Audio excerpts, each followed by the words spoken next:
ਤੇ ਫਿਰ ਅਸੀਂ ਦਿੱਲੀ ਜਾਂਦੇ ਆ।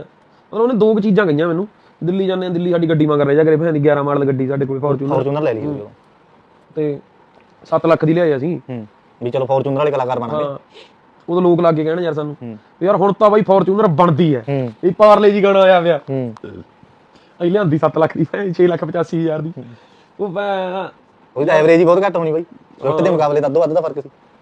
ਉਹਦੇ ਤੇ ਵੀ ਅਸੀਂ ਐਂ ਜਾਂਦੇ ਹੁੰਦੇ ਵੀ 2-3 ਦਿਨਾਂ ਬਾਅਦ ਪੈਸੇ ਇਕੱਠੇ ਕਰਕੇ ਫੇਰ ਜਾਂਦੇ ਸੀ, ਬਾਹਲੇ ਕੰਮ ਛੱਡਿਆ ਸੀ। ਤੇ ਉਹ ਉਦੋਂ ਬਾਅਦ ਸਿੱਧੂ ਬਾਈ ਕਹਿੰਦਾ ਯਾਰ ਗੁਲਾਬ, ਕਹਿੰਦਾ ਯਾਰ ਸਭ ਤੋਂ ਪਹਿਲਾਂ ਤੇਰੀ ਗੱਡੀ ਬਦਲਾਂਗੇ ਆਪਾਂ। ਅੱਛਾ ਹਾਂ, ਜਿੱਥੇ ਕਹਿੰਦਾ ਤੇਰਾ ਕੰਮ ਚੱਲ ਪਿਆ ਨਾ, ਸਭ ਤੋਂ ਪਹਿਲਾਂ ਤੈਨੂੰ ਗੱਡੀ ਲੈ ਕੇ ਦੇਵਾਂਗੇ ਕਹਿੰਦਾ ਯਾਰ।